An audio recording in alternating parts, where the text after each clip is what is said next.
Good morning, good Chodesh. We are on Aleph on base 41b.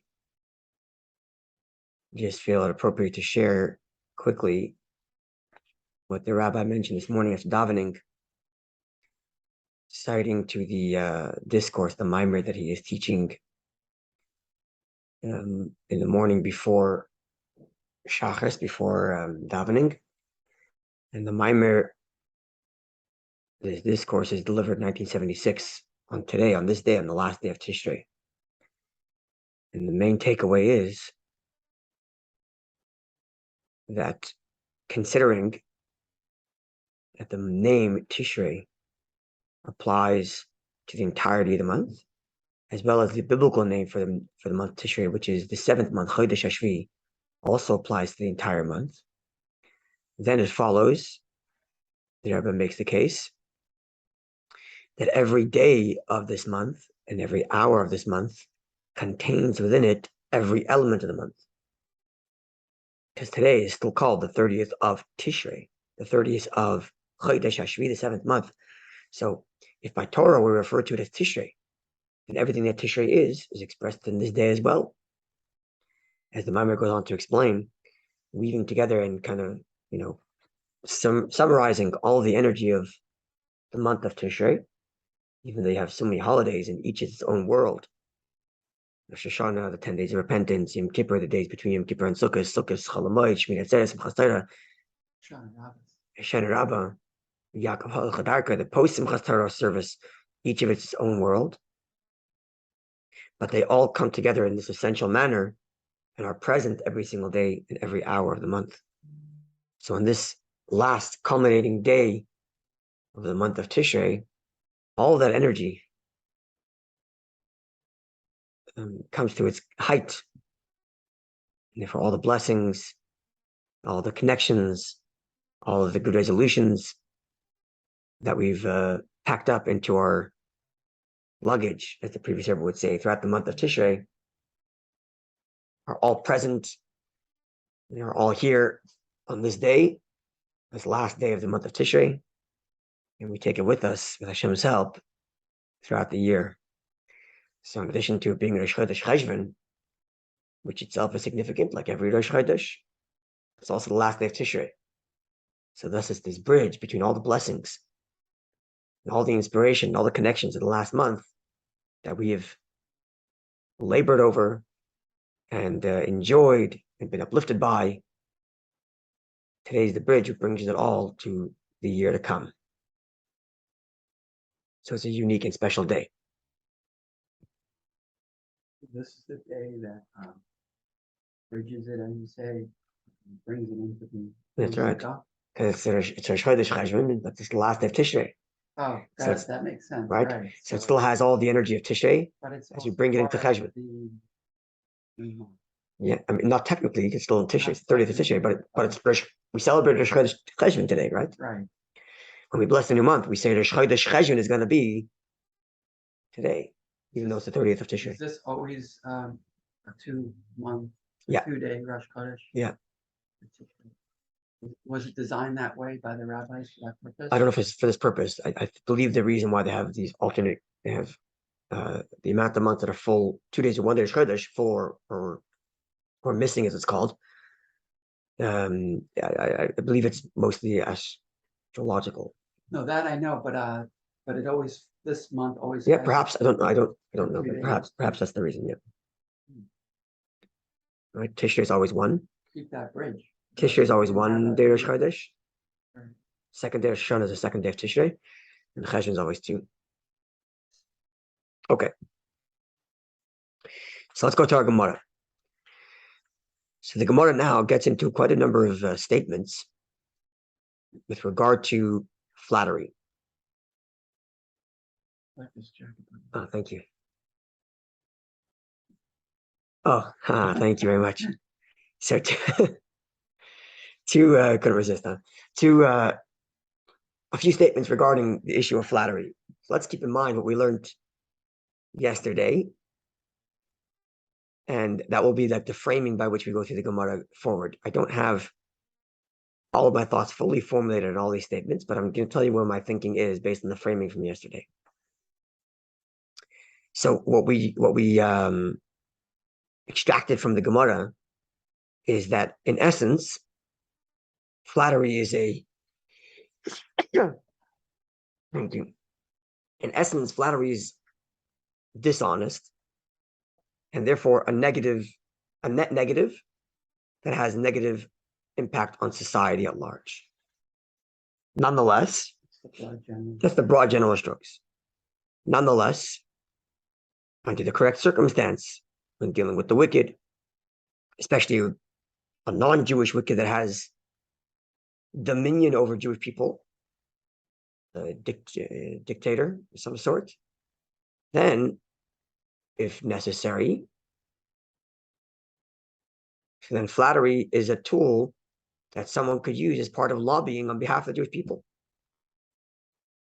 Then we had a discussion about the manner in which that could be done. Yeah. Say perhaps, like Rabbi Levi said it, only if that flattery puts us in a position of power. Like Yaakov, when flattering Esav, that Esav looked like angels, he was also letting Esav know of his power, that he knows what angels look like. So that could be like a qualifier, that if you're going to flatter, make sure you have a position of power. And then the final statement was, be wary of becoming a flatterer. I don't know if that's a word, of becoming one whose heart has become so dishonest because all they do is look around for flattery and look around for ulterior motives and agendas and so on. So even if you're going to have to deploy flattery as a tool, make sure it doesn't become part of your character. So there are two things to look out for here as we go forward in this context. Number one, as the Gemara is going to tell us the negativities surrounding flattery, the first of which we said yesterday was his prayer isn't heard. Right? He brings wrath to the world, and his prayer isn't heard. Right? Which perhaps is simply because everything about him is dishonest and everything about him is ulterior motive.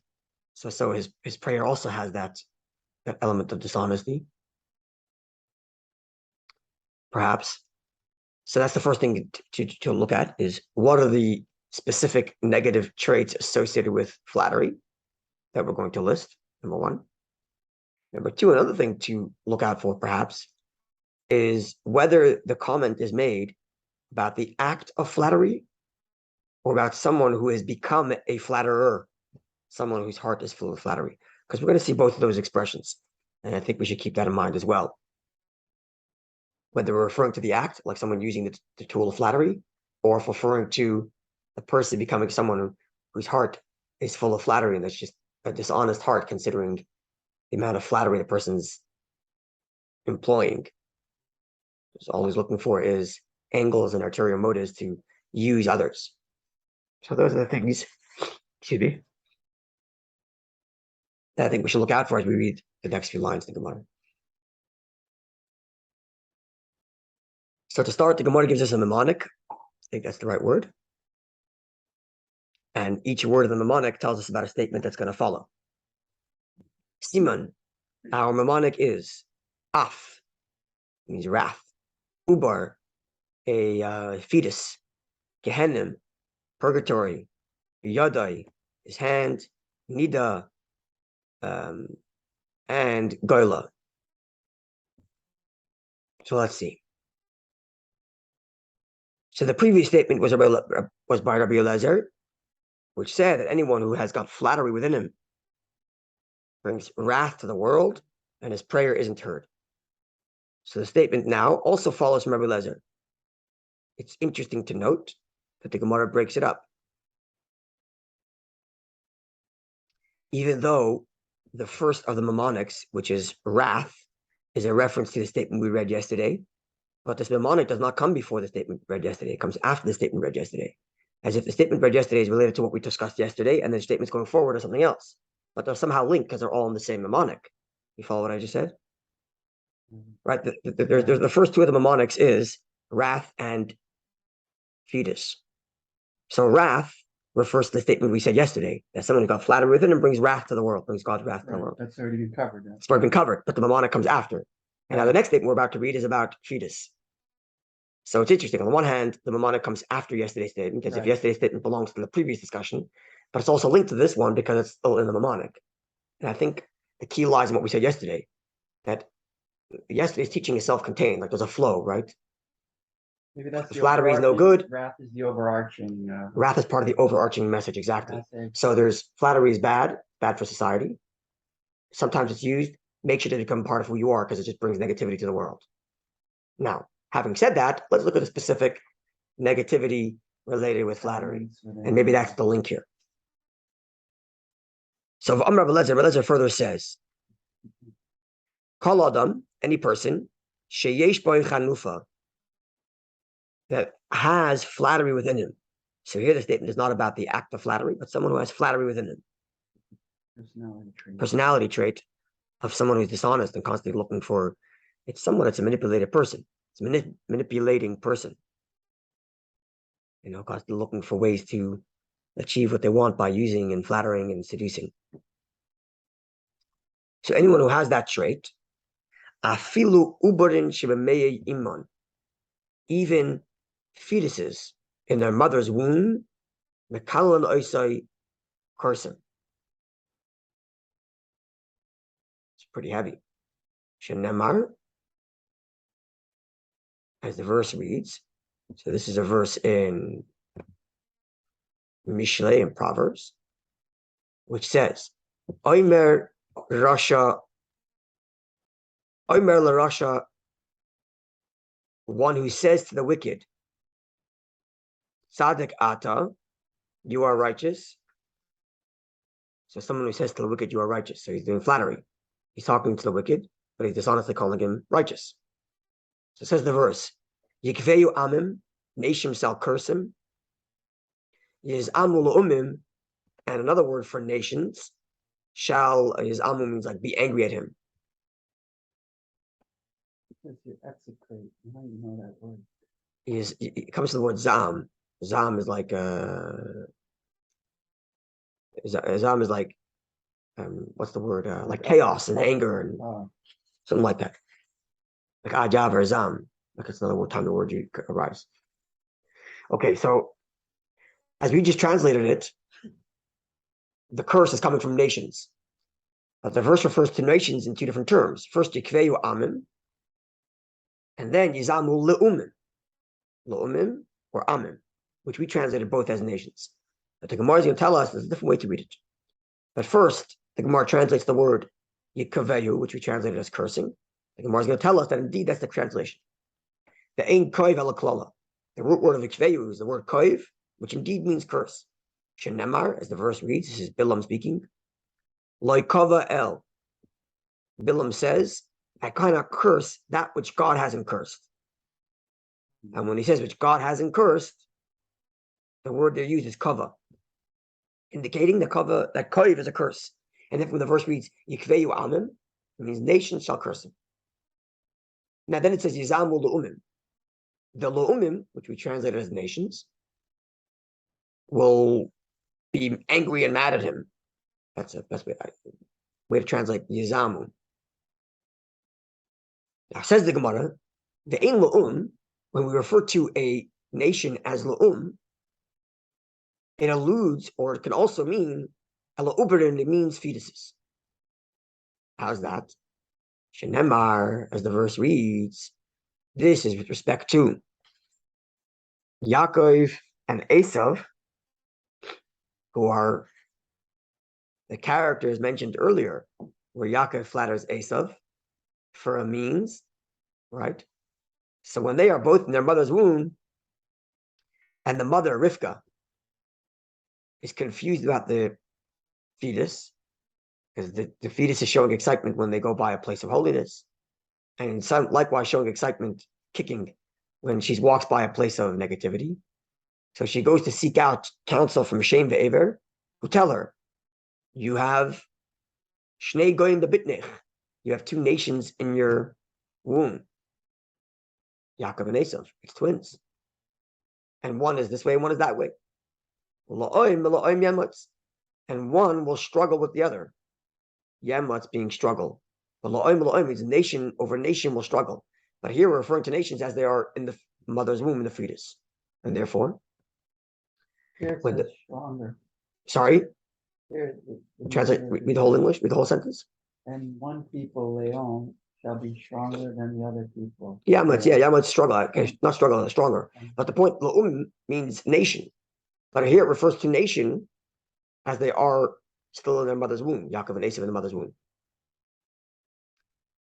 And therefore, when the verse in Mishnah says, that la'umim, which we translate as nations, shall be angry at this person who refers to the wicked as righteous, it's a reference to fetuses, considering that elsewhere we refer to fetuses as la'oim. When we refer to the potential nations that Yaakov and Esav will give birth to. End statement.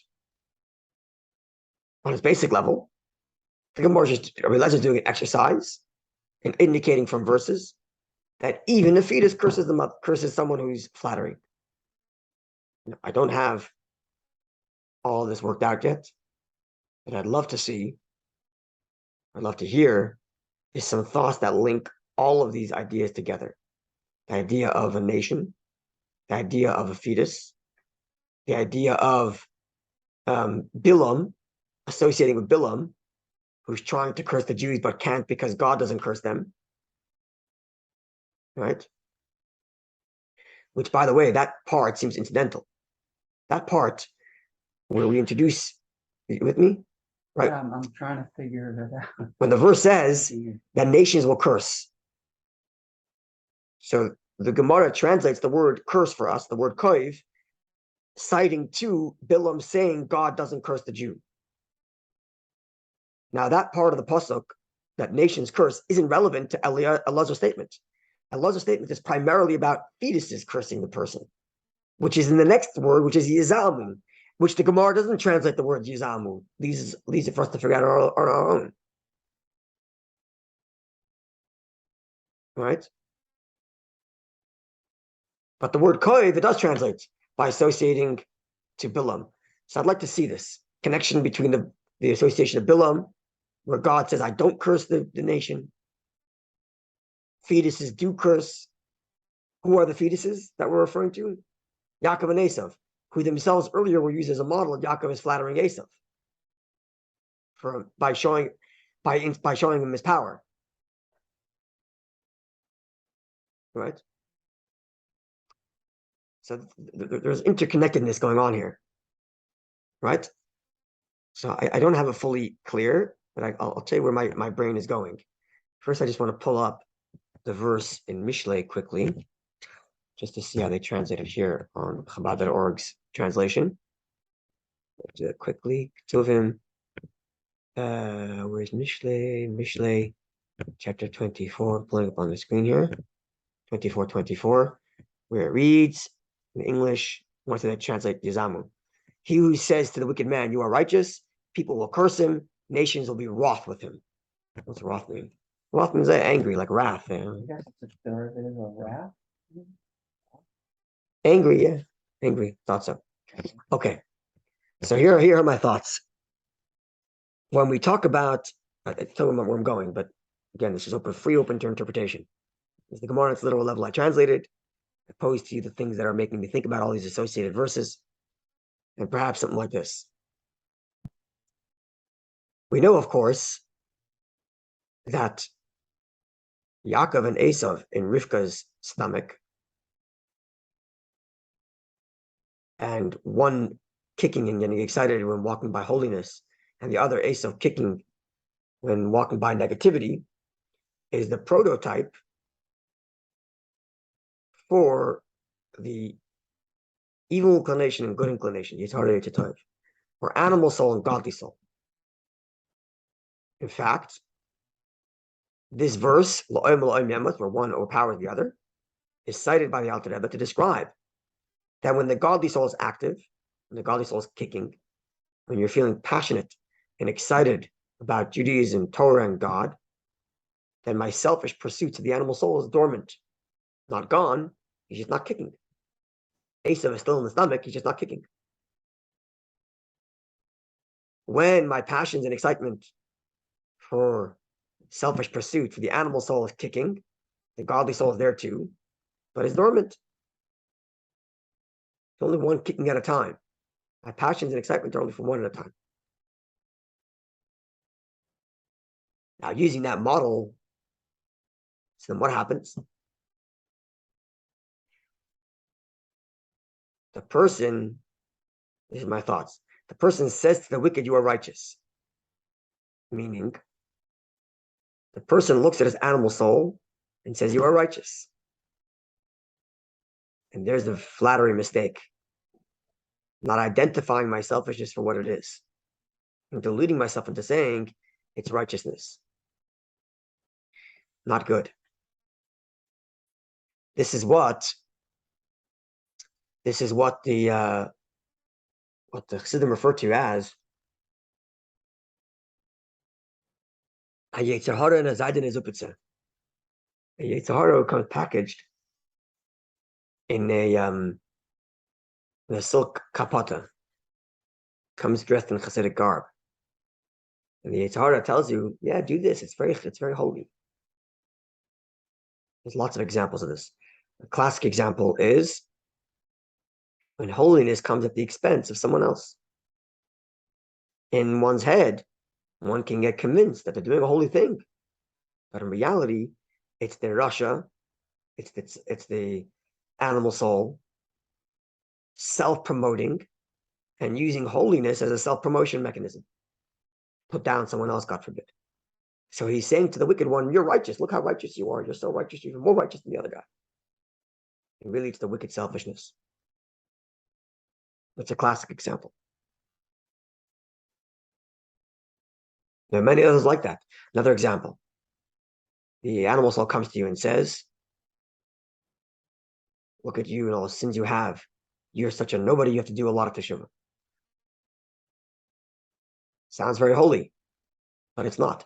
It's the animal soul meant to make you feel bad about yourself to the point that you're not going to want to get up in the morning because I'm a failure anyway. So it came packaged to you in a holy packaging, but it's a wicked. So this is Omer l'Rasha Tzaddik. He tells the wicked one, he tells his animal soul, look how righteous you are. He's flattering his animal soul. He's making excuses for his negative behavior. I'm behaving not nice to the other guy because he's a wicked and I'm righteous and I'm so amazing. And here says the verse, first of all, you should know God doesn't curse. Like Kava Kel. God doesn't curse. Because God has faith in you. God does, even when there's self-deluded, grandiose holiness, which is the wicked packaged in holy, God still has faith in you. Like Kava Kel, God doesn't curse. Who are the people who curses? The fetuses in the womb. The fetus in the womb here refer to the animal soul and the godly soul. Both of them are annoyed at this, not just the godly soul. Oh. Even the animal soul is annoyed. Why? Because at the end of the day, what's the animal soul's objective? To challenge you so you can overcome. But when you take the animal soul and you repackage him in holiness, the animal soul's annoyed. Like, what are you doing to me? I'm supposed to challenge so you can overcome, and here you are taking me to make it even worse. So Hashem, like Kavakel, God doesn't curse. God has faith that we can do what we can do. But the fetuses in the womb, they're annoyed at this whole thing because I made it worse. If lines are clear, this is godly, this is selfish, so when selfish feelings come, godly soul overcomes, and that's the way it's supposed to be. And if that's the way it is, the godly soul is happy, certainly, but even the animal soul is happy because the whole point of the challenge was for you to overcome. But when then I come and make my wickedness itself into a holiness, I've corrupted, not only have I corrupted holiness, I've corrected the wicked too. Because the point of the wicked, the point of the animal soul was that I overcome it. And now because I packaged it into holiness, now I can't overcome it either. So I made it worse. Kind of overrode the system. I overrode the system. I made it worse. So even the animal soul is cursing. Both. That's right. Both fetuses are annoyed at this project. Hey, what is he doing? No, You're ruining the whole thing. Keep it clear. This is animal soul. This is godly soul. So you start making the animal soul into also something holy. Now the animal soul is like, I don't know what to do. But like Kava Kale, God doesn't curse. God doesn't curse. God still has the faith that we will get the clarity we need. Right? So even if Bilam comes and you're trying to package a curse into something, Bilam says, look, I can't, beyond certain lines, I can't go. Because like Kava Kale, Hashem doesn't curse. Hashem has faith. Anyway, these are my open-ended thoughts on this little conglomerate of verses that come together. Obviously, the reading I just gave is completely detached from the basic meaning, which was flattery of the wicked. That's not a good thing, because even the fetus is cursed, the person who's full of flattery. You know, even the fetuses can sense dishonesty. That's the basic level reading. Bilam was righteous in that sense because That's right. he didn't curse. Bilam is a classic example of that's right. Bilam, exactly right. But he found a way to get the Jewish people to sin. That's right. Because even the animal soul, even Bilam can't break the rules by which he was created. Only I can ruin it. As a Baal Prida, as a man of choice, I can ruin it. Anyways, lots to think about. Anyways, at Hashem, tomorrow we'll get the next statements of Rabbi Eliezer regarding flattery. It seems like this is Rabbi Eliezer theme. It's going to be mostly, I think even all Rabbi Eliezer speaking, certainly mostly. Is it all Rabbi Eliezer? Yeah, I think it's all Rabbi Eliezer. Yeah, mostly Rabbi Eliezer. He's going to be talking about the negative effects of flattery. And a wonderful day, Yidden. All the very best, Rabbi. It's so interesting how this is so integral and comprehensive from the point of view of the concept of naseh hadin, naseh emet, and naseh shalom. Yeah. That in anything that we do, that if we're going to bring out something that is just in any way, then it has to be truthful. Yeah. But if it's truthful, we can still bring it out in a peaceful way. And right. when we see that, for example, with Abraham and Sarah, when they were announced, as you said yesterday, the birth of a child, and that they didn't want to, neither really wanted to hurt each other, but Sarah realized that Abraham was more sensitive than she was. Right. And then the whole concept of also in other situations where we see it constantly, this whole idea of trying to soothe someone, but at the same time to ensure that there's an element of peace, but it has to be truthful. Yeah. Because otherwise it's not sincere. That the recipe for a good Farbrengen is honesty and love. Exactly. It's so beautiful how you put it all together. And I'm looking forward to tomorrow with God's help. Take care. All the very best. You have a beautiful day. All the very best to you all. Thank you, Rabbi. God bless you. Good. Good Kaddish. Good